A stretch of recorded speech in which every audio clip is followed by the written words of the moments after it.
On a un partenaire, Mediapart et Infolibre. Il ne faut pas oublier qu'un média numérique est sans frontières.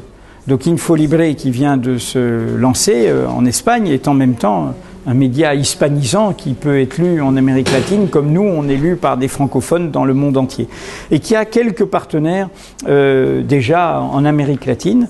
Le numérique est un point de non-retour. Après, il y a des degrés selon les pays, selon la façon dont les médias se sont développés dans ces pays. Pourquoi c'est un point de non-retour? Parce que c'est une révolution technologique qui supprime 3 coûts. Le papier, c'est écologique. L'impression, et c'est une industrie lourde, et la distribution, puisque vous pouvez atteindre tout de suite l'information. Et donc, selon le rythme d'équipement des pays, selon le rythme de démocratisation, la révolution démocratique de l'information passera par le numérique. C'est obligé. C'est ce que signifie l'événement Wikileaks, parce qu'on a vu comment, de manière pacifique, Wikileaks pouvait déstabiliser une puissance par des révélations dans le monde entier.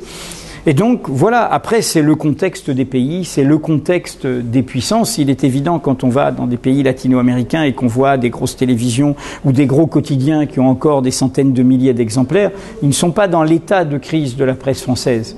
Mais cette conversion sera inévitable pour eux aussi.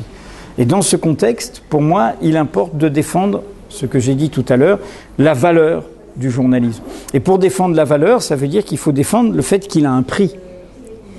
Qu'il a un prix qui est celui de son travail, de son indépendance, de sa liberté, de son utilité.